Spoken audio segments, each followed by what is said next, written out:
बिस्मिल्लाहिर्रहमानिर्रहीम बिस्मिल्लाहिर्रहमानिर्रहीम। स्टूडेंट्स, आज हम सूरह अहज़ाब की आयत नंबर 32 से इसका आगाज़ करेंगे। या निसा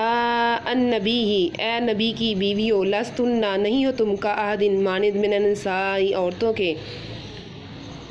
इन इत्तक़ैतुन्ना और तुम डरती रहो, फ़ला तख़ज़ाना और ना दबी आवाज़ से या ज़ुबान से नरम नरम बातें, बिलकौली बातें ना करो, फ़यतमल लज़ी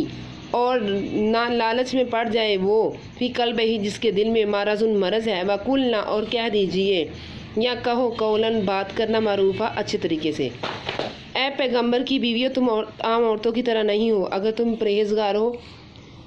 तो किसी अजनबी शख्स से नरम नरम बातें ना करो, ताकि वो शख्स जिसके दिल में किसी तरह का मर्ज़ है कोई उम्मीद ना पैदा करे,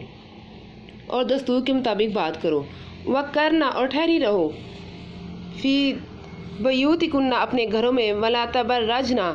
और ना बनाओ सिंगार करो, तबर्रुजल जाहिलियातिल ऊला और सजदर करना जाहलियत के ज़माने की तरह, पहलों की तरह। व अक़मीना सलाता और कायम करो नमाज को, वातीन ज़काता और अदा करो ज़कात को, वातीन अल्लाह और कहना मानो अल्लाह ताला का, व रसूला और उसके रसूल का। इन्नमा बेशक युरीदुल्लाहु और चाहता है अल्लाह ताला युज़ही बात ताकि दूर कर दे, अनकुम रिज्सा तुमसे नापाकी, अहलल बैती अहले बैत से, व युतहिराकुम और पाक कर दे तुमको, ततहीरा पाक करना। और अपने घरों में ठहरी रहो, जिस तरह पहले जालियत के दिनों में ज़ाहिर तजम्मुल करती थी उस तरह ज़ीनत ना दिखाओ। नमाज़ पढ़ती रहो, ज़कात देती रहो, खुदा उसके रसूल सल्लल्लाहु अलैहि वसल्लम की फरमाबरदारी करती रहो। पैगंबर अहले बैत चाहता है कि तुमसे नापाकी का मैल चल दूर कर दे और तुम्हें पाक साफ़ कर दे, पाक साफ़ करना। वज़कुरना और याद करो, ज़िक्र करो, मा युतला जो पढ़ी जाती हैं, फ़ी बयूतिकुन्ना तुम्हारे घरों में, मिन आयातिल्लाही अल्लाह की आयात में से, वल हिकमती और हिकमत, इन्नल्लाह बेशक अल्लाह ताला काना है, लतीफ़न बरीक बरीक खबीरन खबर रखने वाला, यानी कि अल्लाह ताला जो तुम करोगी वो अल्लाह ताला हर चीज़ से बाखबर है, वो हर छोटी से छोटी चीज़ को जानता है। इस आयत में जैसे कि आपको मैंने पहले भी बताया था कि इसमें नबी पाक सल्लल्लाहु अलैहि वसल्लम को अल्लाह ताला ने फरमाया कि अपनी बीवियों को कहो कि वो अगर दुनिया की ज़िंदगी चाहती हैं तो या ज़ीनत चाहती हैं तो वो इस चीज़ को उनको ऐसा करो कि माल दे दो कुछ और अच्छे से उनको रुखसत कर दो, इनको छोड़ दो। अगर वो अल्लाह उसके रसूल सल्लल्लाहु अलैहि वसल्लम यानी आखिरत का घर और इस यानी आखिरत का घर चाहती हैं तो उनको फिर आप अल्लाह ताला उनके लिए फिर दुगना अजर रखेगा। लेकिन अगर वो दुनिया की ज़िंदगी चाहती होंगी तो अल्लाह ताला इस चीज़ को पसंद नहीं करेगा। लेकिन इसका मतलब बिल्कुल ये नहीं है कि नऊज़ बिल्लाह के अज़वाज मुतहरात वो इस तरह की हैं जिसमें अल्लाह ताला ने नबी पाक सल्लल्लाहु अलैहि वसल्लम के थ्रू उनको वार्निंग किया। असल में वो एक रोल मॉडल है हमारे लिए, हम सब ख़वातीन के लिए, मोमिन ख़वातीन के लिए वो नमूना है, क्योंकि वो नबी पाक सल्लल्लाहु अलैहि वसल्लम की बीवियों का काम सिर्फ़ उनके साथ अपने जो नबी पाक सल्लल्लाहु अलैहि वसल्लम है उनकी तालीमात के साथ उनकी तबलीग व शाद में उनका साथ देना है, ना कि और इसमें अल्लाह ताला ने फिर उनको ये फरमाया था कि तुम लोग तो रोल मॉडल हो, यानी हम मोमिनों के लिए, मोमिन औरतों के लिए, ख़वातीन के लिए, बल्कि पूरी दुनिया की ख़वातीन के लिए जो अज़वाज मुतहरात हैं वो रोल मॉडल हैं और इसलिए उनको फॉलो करने का हुक्म है। क्योंकि जो एक मॉडल होता है उसमें कोई खामी नहीं होती, इंसान उसको फॉलो करता है। जैसे नबी पाक सल्लल्लाहु अलैहि वसल्लम हमारे लिए एक बेहतरीन नमूना है, इसी तरह नबी पाक सल्लल्लाहु अलैहि वसल्लम की बीवियाँ, बेटियाँ जो अज़वाज मुतहरात हैं सारी, और दूसरी जो नबी पाक सल्लल्लाहु अलैहि वसल्लम की रिश्तेदार ख़वातीन वो सारी मोहतरम है और वो हमारे लिए काबिल एहतराम है और काबिल तक़लीद है, यानी हम उनकी पैरवी करते हैं और हमें करने का हुक्म दिया गया है।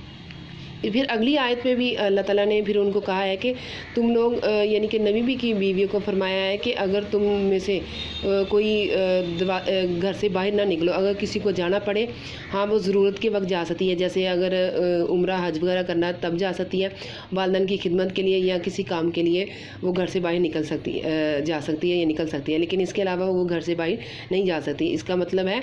असल में हम मुसलमान औरतों को, जो मुसलमान औरतें हैं उनको हुक्म दिया गया है, लड़कियों को, बच्चियों को और ख़वातीन को, कि वो बिला वजह घरों से ना निकलें। हाँ ज़रूरत के वक्त वो जा सकती हैं, जैसे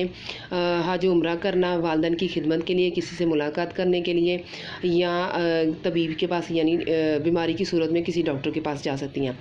और हम ख़वातीन को ही नबी पाक सल्लल्लाहु अलैहि वसल्लम की अज़वाज मुतहहरात के थ्रू हमें ये मैसेज दिया गया है। अल्लाह पाक ने दिया है कि जब कोई बाहर ना जाओ और ना ही बाहर निकलो। अगर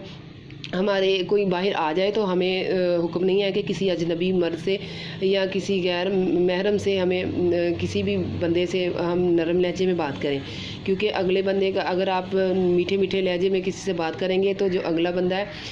उसकी हमें नहीं नीयत पता कि वो कैसा होगा और उसके दिल में कोई गलत फहमी पैदा ना हो जाए। ये हमें कहा अल्लाह ताला ने कि असल में मना किया है नबी पाक सल्लल्लाहु अलैहि वसल्लम की अज़वाज मुतहहरात के थ्रू कि हालांकि वो नबी पाक सल्लल्लाहु अलैहि वसल्लम की बीवियाँ तो ऐसे बिल्कुल नहीं थी कि अल्लाह माफ़ करे, वो हमें सिर्फ बताना चाहते थे, अल्लाह ताला हमें बताना चाहता है कि जो नबी पाक सल्लल्लाहु अलैहि वसल्लम की बीवियाँ हैं वो घरों में ठहरी रहें और अगर कोई अजनबी मर्द आए या किसी से बात करनी पड़े तो उसे बिल्कुल नरम लहजे से बात ना करें और ना ही बनाव श्रृंगार करें। जैसे कि जाहिलियत की जो यानी काफरों की औरतें थी वो बहुत ज़्यादा सजदा करती थी, वो अपने आप को बनाव श्रृंगार करती थी। तो तब जो उस वक्त अज़वाज मुतहहरात थी उनके दिल में भी ये ख्वाहिश हुई पैदा कि हम भी जो ज़ेवरात हैं वो पहने, ये आराइश करें, हमें भी कि इस तरह जैसे वो बनाव श्रृंगार करती हैं हम लोग भी करें। तब फिर नबी पाक सल्लल्लाहु अलैहि वसल्लम को अल्लाह ताला ने कुरान पाक में फरमाया कि अपनी जो नबी की बीवियों उनको कहो, यानी उनको बताया गया है डायरेक्ट भी आप सल्लल्लाहु अलैहि वसल्लम अल्लाह ताला मुखातब हुए हैं नबी पाक सल्लल्लाहु अलैहि वसल्लम की बीवियों से कि वो ज़माना जाहिलियत की औरतों की तरह बनाव श्रृंगार मत करें, वो अपनी ज़ीब व ज़ीनत मत दिखाती फिरें, वो घर में ठहरी रहें, अल्लाह को याद करें, नमाज अदा करें, ज़कात अदा करें। और अल्लाह ताला चाहता है उनसे कि वो उनसे जो बुराई है, जो लग्जिश है वो सारी उनसे दूर कर दें और उनको पाक कर दें, अच्छे तरीके से पाक करना। और अल्लाह ताला की जो आयतें पढ़ी जाती हैं उसमें हिकमत की बातें सिखाई जाती हैं। तो बेशक अल्लाह ताला हर चीज़ से बाखबर है, लतीफ़न होता है, बरीक बरीक खबरें, यानी खबीरन खबरें रखने वाला। यानी अल्लाह पाक के पास जो हमारा छोटे से छोटा अमल, हमारी हर हरकत अल्लाह के नोटिस में है। इसलिए हम लोगों को असल में अल्लाह ताला ने बताने के लिए ही नबी पाक सल्लल्लाहु अलैहि वसल्लम को मुखातब किया है अपने अज़वाज मुतहहरात के थ्रू कि हम मोमिन औरतें भी इन चीज़ों से बाज रहें जिसको अल्लाह उसके रसूल सल्लल्लाहु अलैहि वसल्लम नापसंद करते हैं। तो स्टूडेंट्स, आप लोगों ने इसे अच्छे से याद करना है और इसे अच्छे से पढ़ लेना है।